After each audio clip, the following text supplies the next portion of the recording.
Amém, louvado seja o nome do Senhor, Deus abençoe a todos, eu sou Edequim Cordeiro, esse é o nosso canal, o Cordeiro e Leão.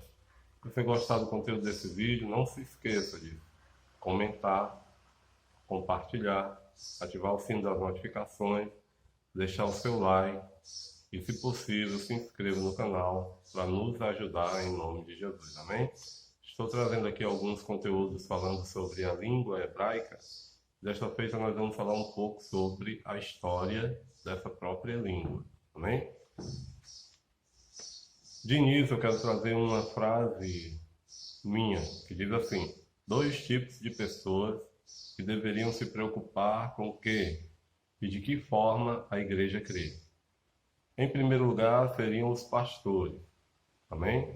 E em segundo lugar, os estudiosos da Bíblia. Então, esses dois tipos de pessoas deveriam se preocupar com o que e de que forma a igreja crê. Características interessantes da língua hebraica. Cada letra ela tem um significado numérico e traz um significado em si mesmo. Cada letrinha tem o seu próprio significado. Além de ser um idioma consonantal, que não depende muito das vogais, conforme você já vê aí em vídeos anteriores. A língua hebraica vem do grego linguístico vem do grupo linguístico chamado semita, ou seja, os descendentes do filho de Noé chamado Sem. Línguas semitas existentes ou que existiram, conforme Francisco Sáenz Badilhos, foram o acádico, o assírio e o babilônico, chamado grupo norte-oriental, o hebraico samaritano, o aramaico, o siríaco, o ugarítico, o fenício, o canaatita, o moabita, o edomita, o púnico e o nabateu, chamado grupo norte-ocidental, e o grupo meridional, que seriam o árabe, o etíope, o sabeu e o mineu. De todos esses idiomas, apenas o acádico e o etíope são escritos como a língua portuguesa, como o português, ou seja, da esquerda para a direita, do seu ponto de vista. Né? E várias dessas línguas são consideradas mortas, porque não são mais faladas hoje em dia.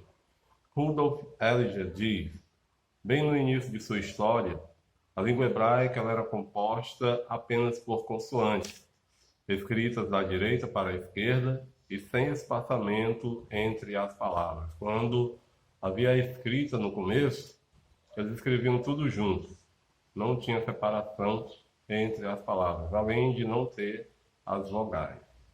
Muitos estudiosos dizem não haver nenhuma diferenciação do hebraico bíblico e o hebraico moderno. Já outros fazem uma diferenciação entre um e outro. Então vamos para a história para nós tirarmos nossas próprias conclusões com base em fatos históricos, então em narrativas históricas, amém? Então vamos lá.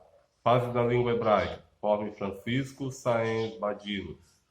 Hebraico arcaico, que foi do século XIII ao século X a.C., ou seja, quando da instituição e do começo da língua hebraica. Começou no século XIII e foi até o século X.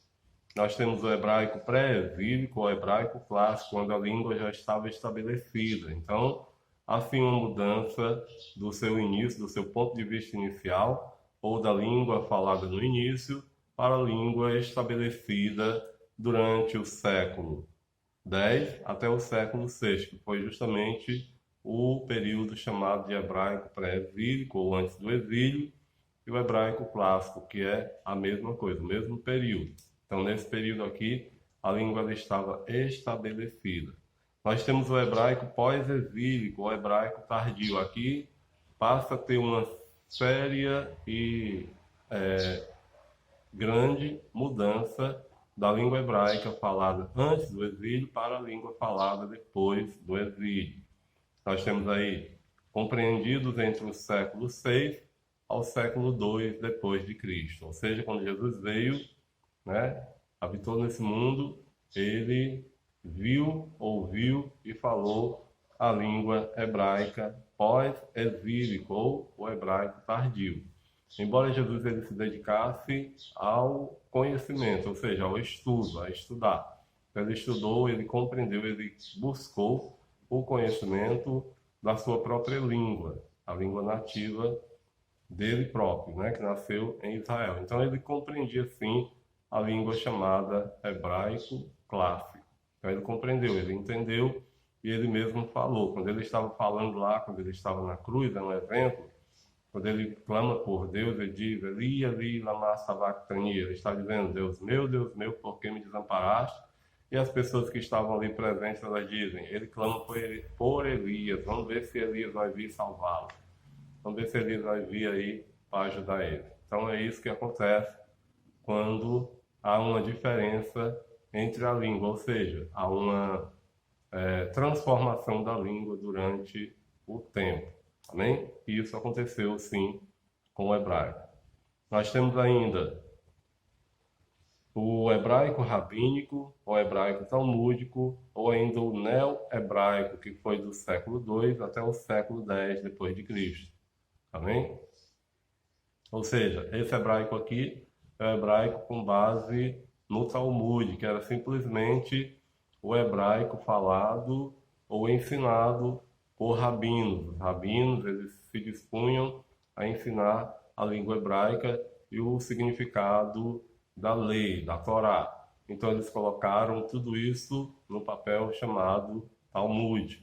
Esse é o hebraico rabínico ou hebraico talmúdico, ainda também chamado de hebraico, é o neo-hebraico. Nós temos ainda um período chamado de hebraico medieval, que vai do século X até o século XV depois de Cristo, e nós temos o hebraico moderno ou hebraico israelense, que é o falado hoje em dia, que começou no século XVI até os nossos dias, século XXI.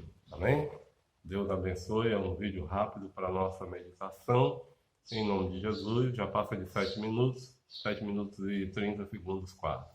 Deus abençoe a sua vida, em nome de Jesus, e até os próximos vídeos, em nome do Pai, do Filho e do Espírito Santo. Amém e graças a Deus.